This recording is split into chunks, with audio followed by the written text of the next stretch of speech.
जय हिंद साथियों, मैं हरिवंश आप सभी का स्वागत करता हूं आपके अपने चैनल द साइंस कॉन्सेप्ट। आशा करता हूं आप बहुत अच्छे होंगे। आई होप कि आप बहुत अच्छी तैयारी कर रहे होंगे। आने वाले रेलवे या एसएससी के एग्जामों को देखते हुए आप अपनी बेहतरीन तैयारी के साथ जुड़े हुए होंगे।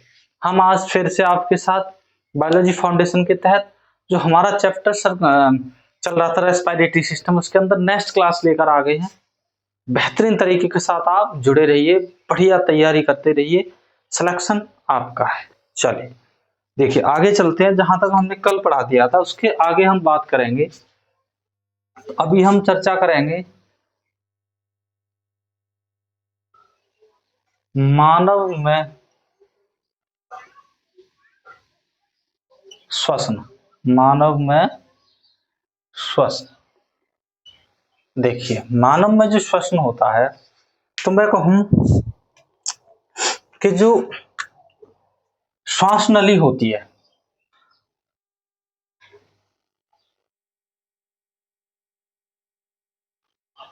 श्वास नली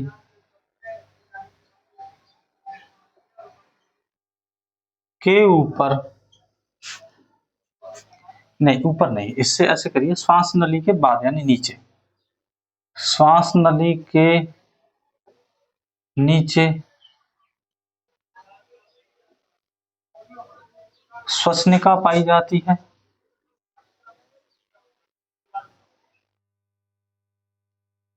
श्वसनिका पाई जाती है।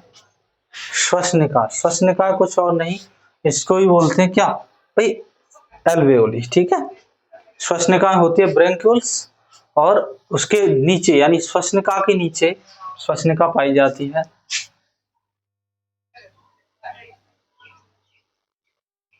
जिसके नीचे, या मैं कहूं श्वसनिका के बाद, श्वसनिका के बाद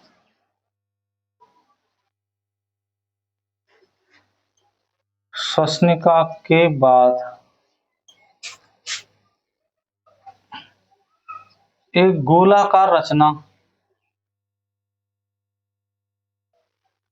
गोलाकार रचना पाई जाती है, जिसे जिसे वायुकोश या कूपिका,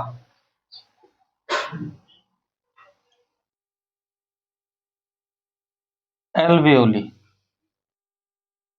एल्वेओली कहा जाता है, कहा जाता है। ठीक है, अच्छा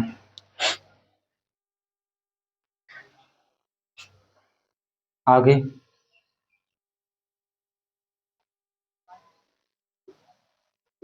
वायुकोश हवा को जमा करने का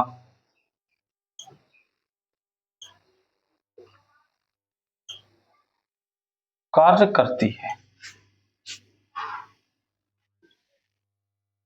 जिसे एयर सैक कहते हैं, जिसे एयर सैक कहते हैं। ठीक है भाई। अच्छा, इसी में मैं कहूं वायुकोश के अंदर, कोश के अंदर गैसों का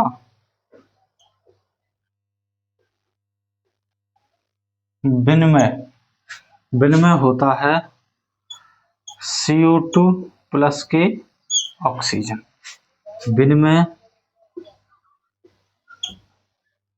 होता है। अर्थात ऑक्सीजन को ग्रहण करना और CO2 को बाहर छोड़ना, ये प्रक्रिया कहाँ होती है भाई, एल्वेओली में। ठीक है भाई, चलिए आगे।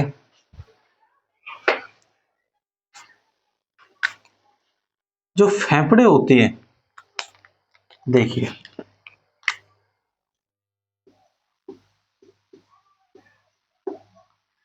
फेफड़े निम्न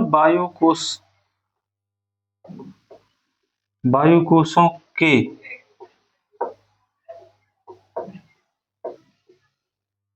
बने होते हैं, जिनका कार्य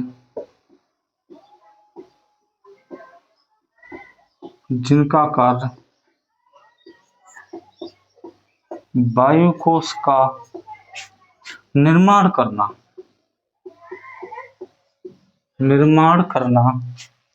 वायु कोश का निर्माण करना होता है। यानी जो मैं कहूं कि जो फेफड़े हैं वो कई हजार या कई बहुत सारे वायु कोश अर्थात एल्वियोली से मिलकर बने होते हैं। फेफड़ों का कार्य ही यही है कि एल्वियोलिस का निर्माण करना, ताकि गैसों का आदान प्रदान हो सके। ठीक है भाई, चलिए आगे।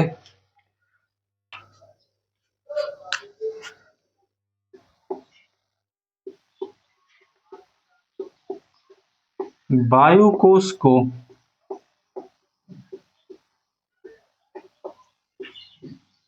फेफड़ों की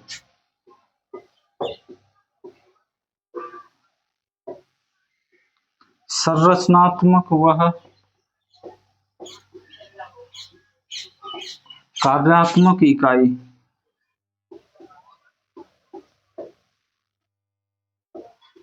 कहते हैं। संरचनात्मक व कार्यात्मक इकाई, ठीक है। आगे,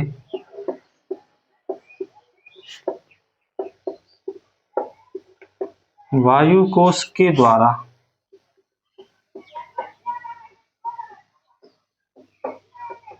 फेफड़ों के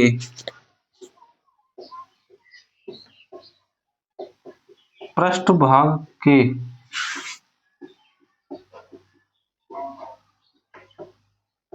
क्षेत्रफल में वृद्धि होती है।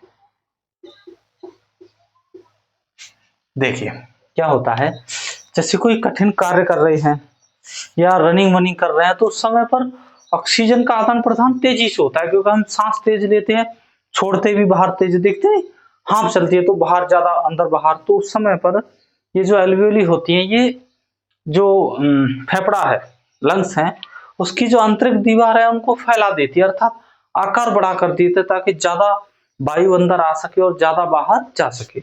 इसलिए आपने देखा होगा कि जब रनर स्टार्टिंग करते हैं तो वो कहते हैं कि थोड़ा गर्म हो जाए तब अच्छी सांस बन जाएगी। यही कारण होता है कि इसको पृष्ठीय क्षेत्र को फैलाने में कुछ समय लगता है, तो उसको गर्म होना अपने भाषा में लोग कहते हैं। ये अब मैं मिटा रहा हूं, ऊपर लिख रहा हूं इसके, ठीक है।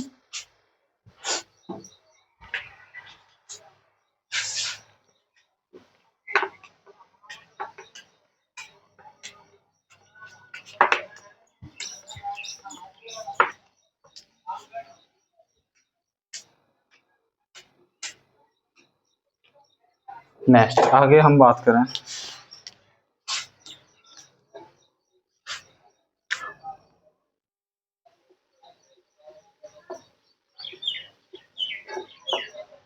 लंग्स के बाहर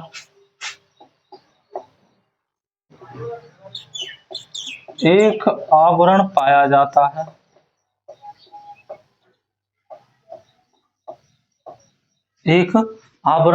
आवरण को आप झिल्ली भी कह सकते हैं। एक आवरण पाया जाता है जिसे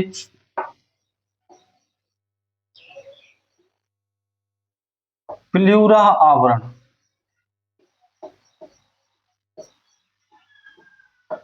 कहते हैं। ये भाई प्लूरा झिल्ली भी लिख के आ सकता है, आपको इस बात की बिल्कुल भी टेंशन नहीं। चलिए आगे,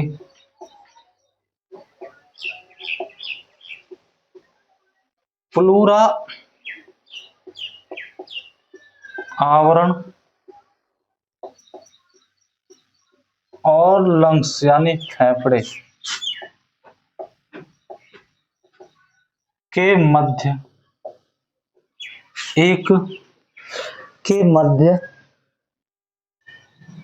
एक द्रव पाया जाता है,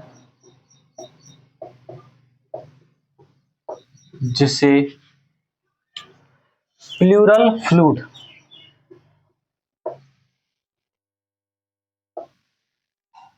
जिसे प्लूरल फ्लूइड कहते हैं।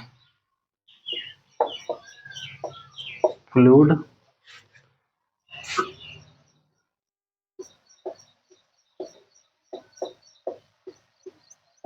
कहा जाता है, ठीक है, जिसका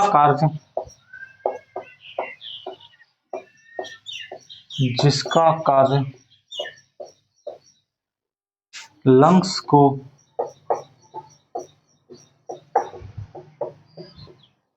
आंतरिक सहायता करना होता है। देखिए ये जो आवरण होता है, आवरण और इसके अंदर जो जूस भरा हुआ होता है, फ्लूइड द्रव होता है, इसका कार्य यही होता है कि आंतरिक जो अंग है, इसमें एल्वेओलीज है, उनको सहायता करना, नहीं वो एक दूसरे में टकरा कर फूटे ना।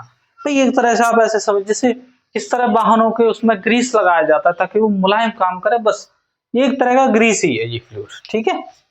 चलिए आगे।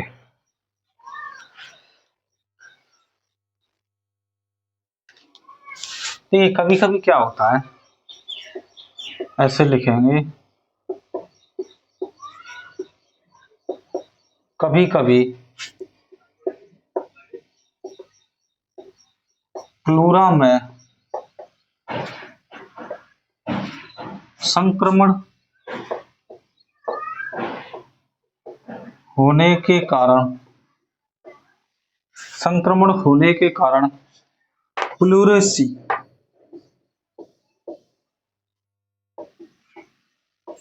प्लूरेसी नामक बीमारी हो जाती है। प्लूरेसी नामक बीमारी हो जाती है इसमें संक्रमण होने के।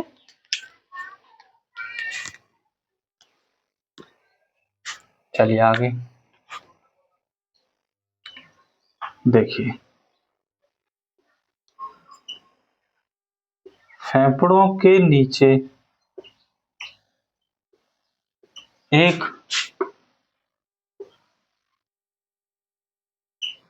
मांसल मजबूत संरचना पाई जाती है,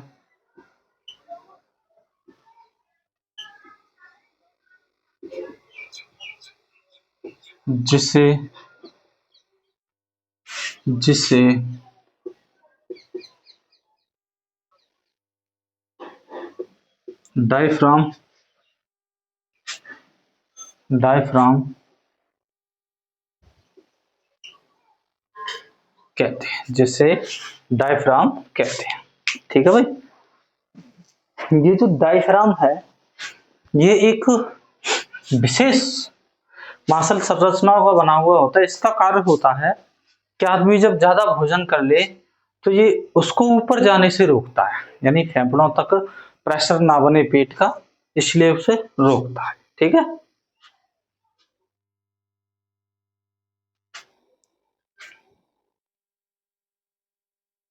चलिए आगे।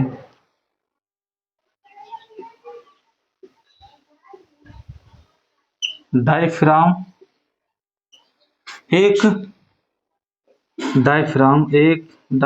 ऐसे लिखे, डायफ्राम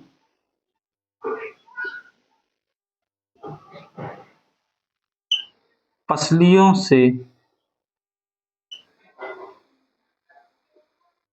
एक विशेष मांसपेशी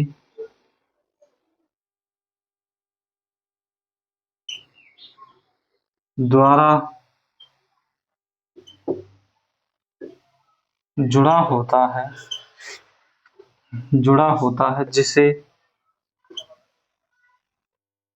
जिसे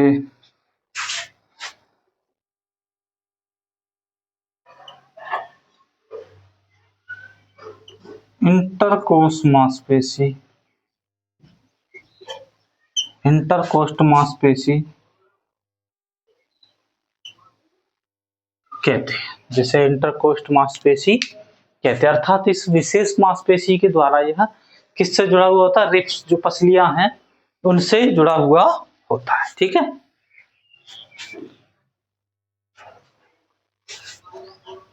चलिए आगे।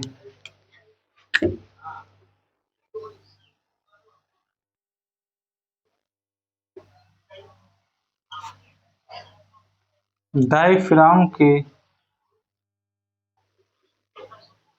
ऊपर नीचे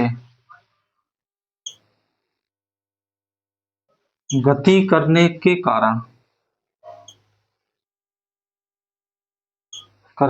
कारण सांस लेना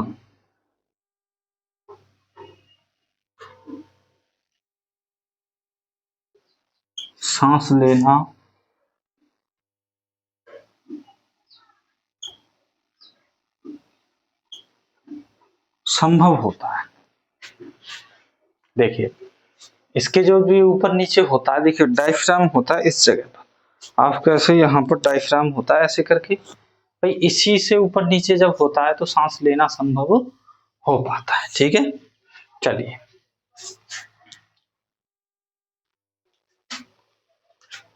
आगे।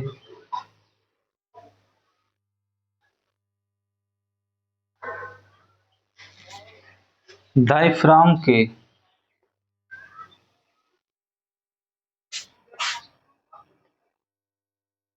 ऊपर नीचे होने से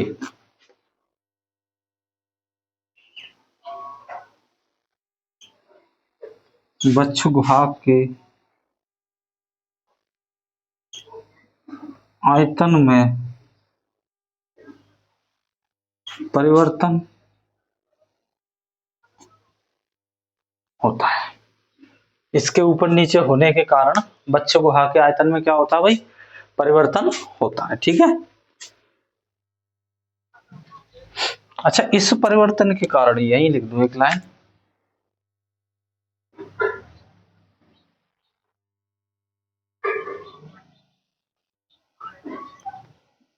इस परिवर्तन के कारण हवा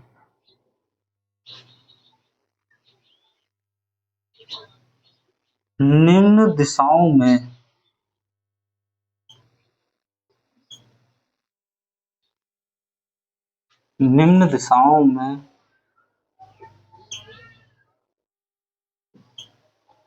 मुड़ पाती है। हवा शरीर के अंदर जो निम्न दिशाओं में मुड़ती है, वो इस डायफ्राम के परिवर्तन के कारण ही मुड़ पाती है। जब ये ऊपर नीचे होता है तो बच्चू गुहा के आयतन में भी वृद्धि हो जाती है, और जिस कारण से यह परिवर्तन हवा हो पाती है।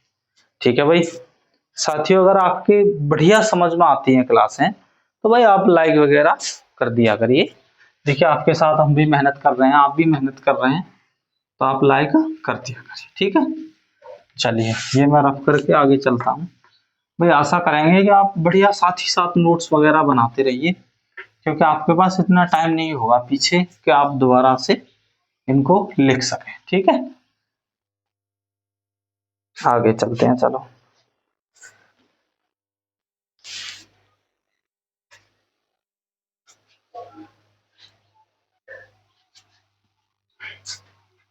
देखो,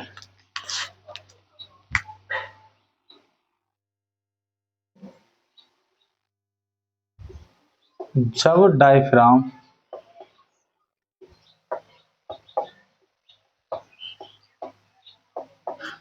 नीचे जाता है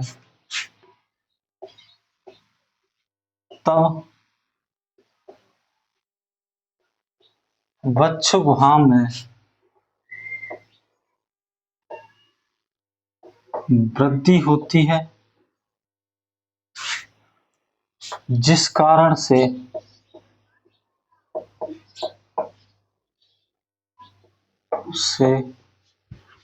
हवा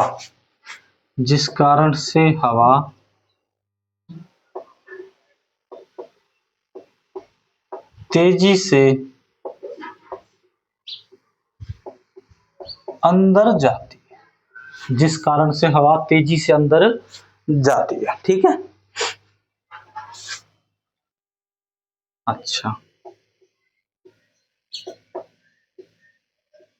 मानव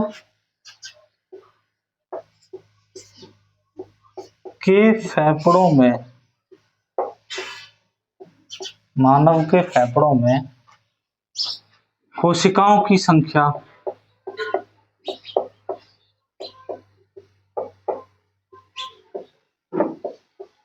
कोशिकाओं की संख्या लगभग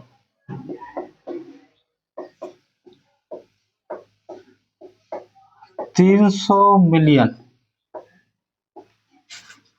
होती है। लगभग 300 मिलियन होती है। अब आप समझ पा रहे होंगे कोशिकाएं कितनी है। भाई लगभग 300 मिलियन होती है, और ये और कुछ नहीं है, यह वो एल्वियोलीज ही है जो कोशिका को हवा को स्टोर करने का कार्य करती है।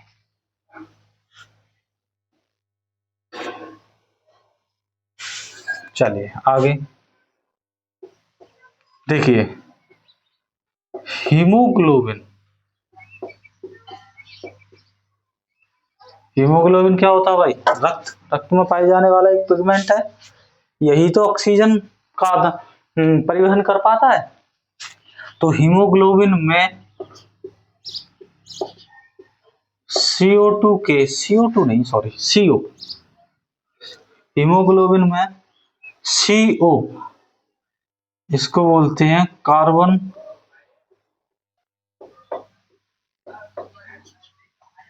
मोनोऑक्साइड। CO2 कार्बन मोनोऑक्साइड की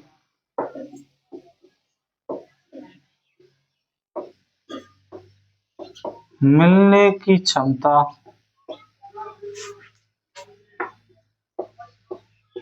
ऑक्सीजन से, मिलने की क्षमता ऑक्सीजन से 250 गुना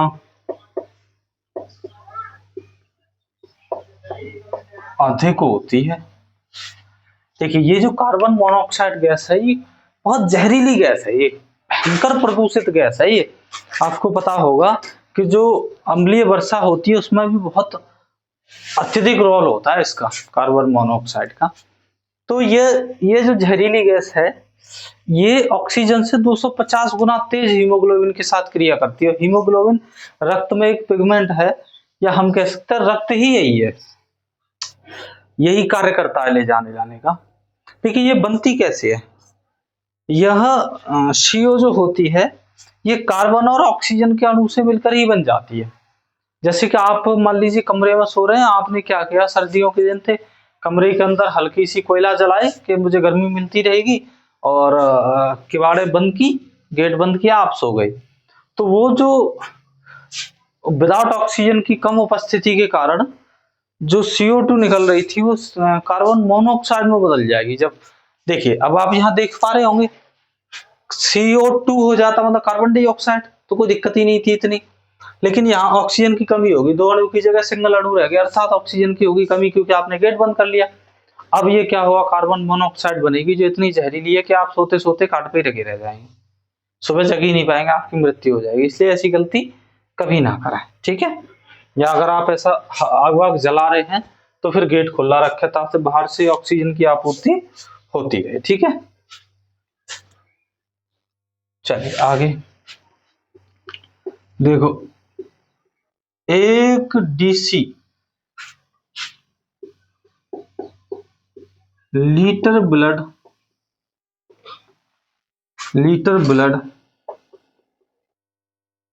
20 ml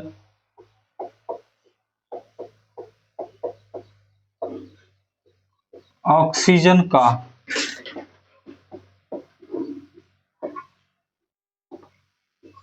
परिवहन करता है, ऑक्सीजन का परिवहन करता है, तथा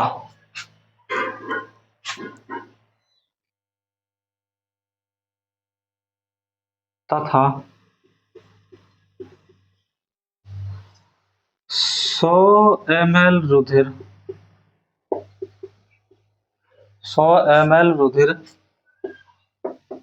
3.7 ml CO2 का परिवहन करता है, का परिवहन करता है। चलिए, काफी इंपोर्टेंस दो एक नोट्स लिखेंगे। हेल्डन और बोहर के नियम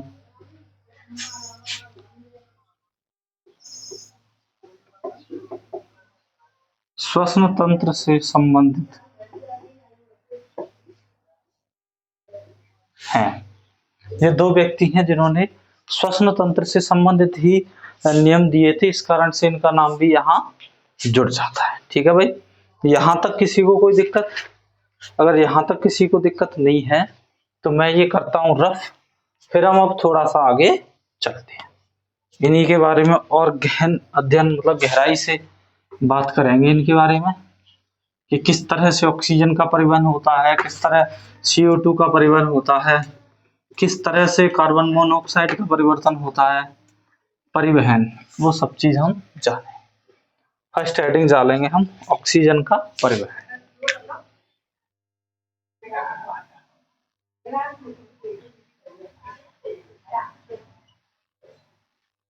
पहला है ऑक्सीजन का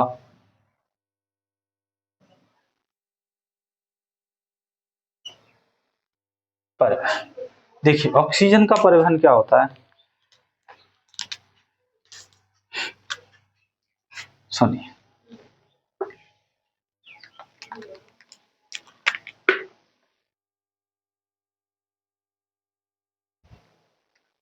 हीमोग्लोबिन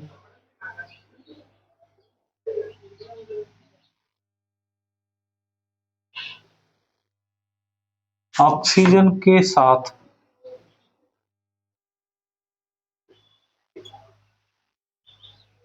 मिलकर एक अस्थाई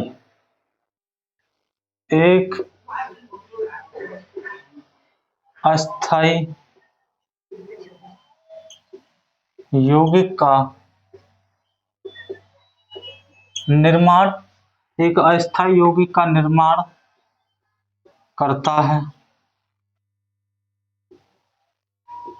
जिसे ऑक्सी हीमोग्लोबिन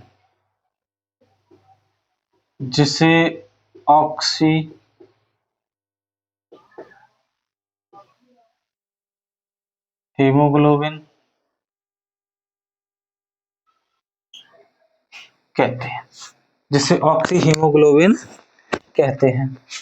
देखिए, HB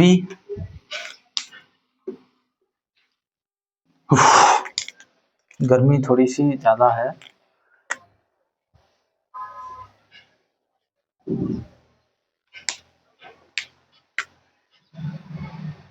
ये होता है हीमोग्लोबिन। ये क्रिया किसके साथ करेगा भाई? O2 ऑक्सीजन के साथ, बनेगा क्या? HbO2। ठीक है, ये हो गया आपका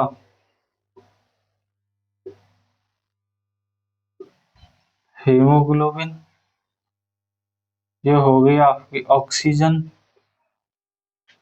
ये क्या बना दिया? Oxy haemoglobin. ऑक्सी हीमोग्लोबिन का निर्माण हो गया। ठीक है, चलिए आगे यही बात कर लेते हैं। मनुष्य में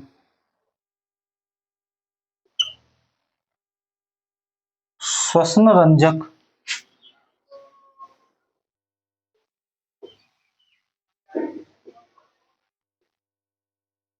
हीमोग्लोबिन होता है।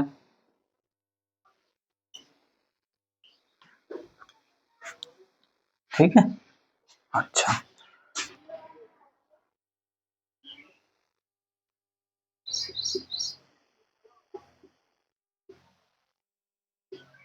डीऑक्सीजिनेटेड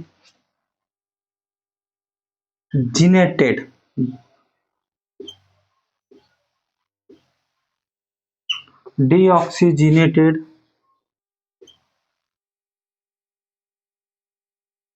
हीमोग्लोबिन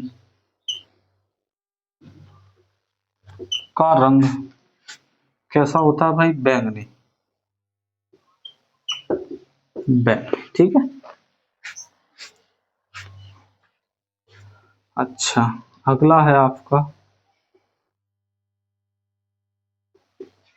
ऑक्सी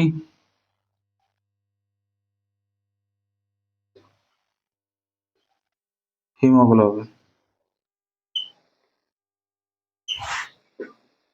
का रंग ये कैसा होता है? ये होता है चमकदार लाल। ये कैसा रंग होता है इसका? चमकदार और लाल, ठीक है भाई। चलिए आगे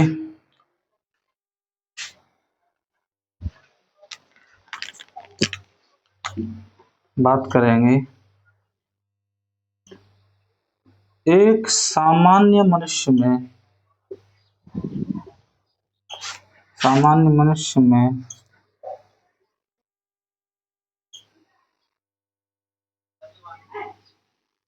हीमोग्लोबिन की मात्रा, एक सामान्य मनुष्य में हीमोग्लोबिन की मात्रा औसतन 15 ग्राम प्रति 100 ml ब्लड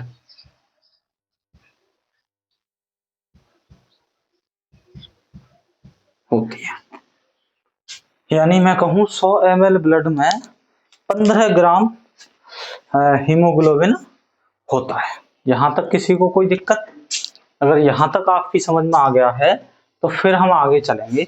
देखिए, इसमें खास अभी कुछ ऐसा है भी नहीं।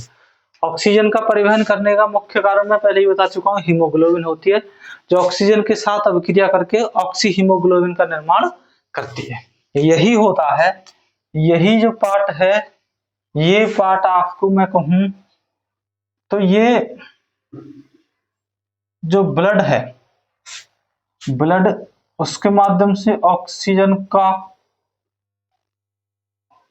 परिवहन भी करता है तथा ब्लड का जो रंग लाल है ये भी इसी वजह से है, ठीक है। ये दोनों कार्य कौन करता है? ऑक्सी हीमोग्लोबिन, अर्थात हीमोग्लोबिन मिला हुआ होता है ऑक्सीजन में, या हम कह सकते हैं सादा भाषा में तो ब्लड में ऑक्सीजन मिली हुई होती है, ठीक है भाई। यहां तक आपकी समझ में आ गया है तो अब हम फिर थोड़ा सा आगे चलते हैं, ठीक है। मैं ये रफ करता हूं, आशा करेंगे आपने साथ साथ उतारते चल रहे होंगे। इस साथ में नहीं उतार पा रहे हो तो आप बाद में अपना क्लास ले लीजिए, ठीक है।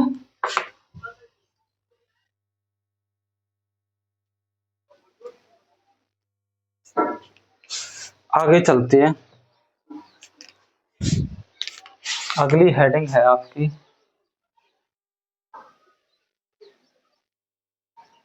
कार्बन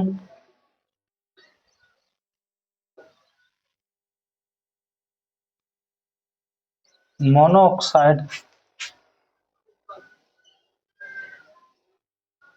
के प्रभाव। कार्बन मोनोऑक्साइड के प्रभाव।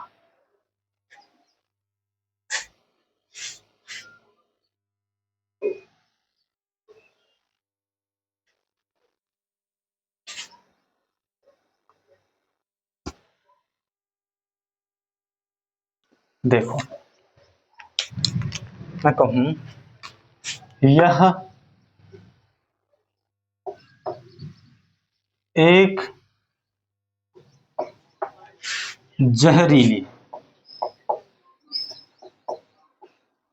जहरीली गैस है जो ऑक्सीजन की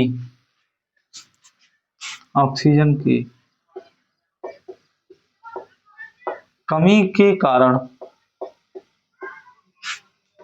बनती है। बनती है। ठीक है, इसकी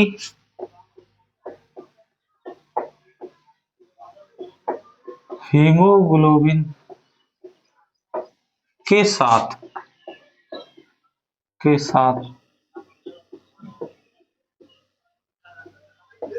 क्रिया करने की दर ऑक्सीजन से 250 गुना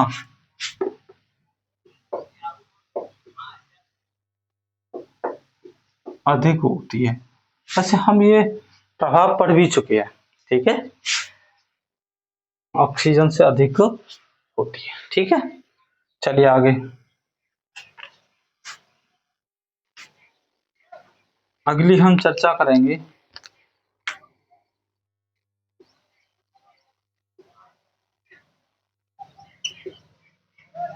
ऊंचाई पर श्वसन।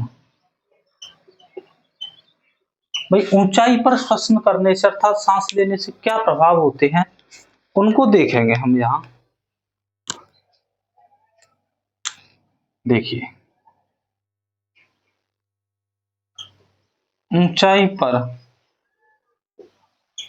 जाने से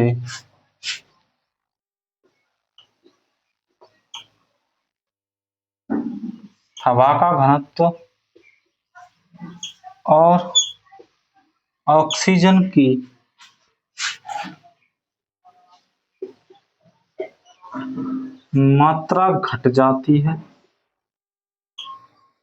मात्रा घट जाती है, जिससे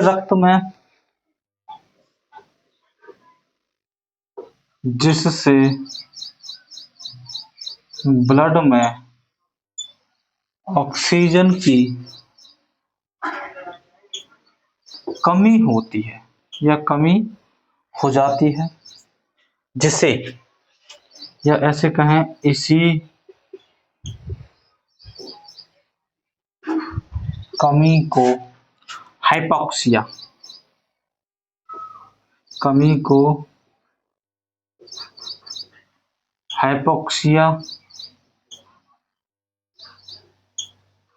कहा जाता है। ठीक है, अच्छा, अगर मान लीजिए रक्त में ऑक्सीजन की मात्रा बढ़ जाए तो, देखिए ऑक्सीजन की मात्रा बढ़ जाए तो भी दिक्कत है। तो उस समय क्या होता है, टॉक्सिसिटी नामक बीमारी। भाई इसमें भी आदमी की मृत्यु हो जाती है। अन्यथा तो जो पैसे वाले लोग हैं वो तो फिर भाई ऑक्सीजन मास्क हमेशा लगाए रखेंगे, उन पर क्या कमी है, वो तो खरीद भी सकते हैं ऑक्सीजन। ठीक है, चलिए आज हमने यहाँ तक कवर कर लिया। कल से हम श्वसन दर और फेफड़ों की क्षमता, ज्वारीय क्षमता वगैरह, यानी फेफड़ों के अंदर कितनी ऐसी क्षमताएं होती हैं जिससे आदमी अपना सर्कुलेटरी सिस्टम बना सकता है पूरा, उन चीजों को कवर करेंगे। ठीक है भाई, चलिए आज की क्लास हम यहीं समाप्त करते हैं। जय हिंद, जय भारत।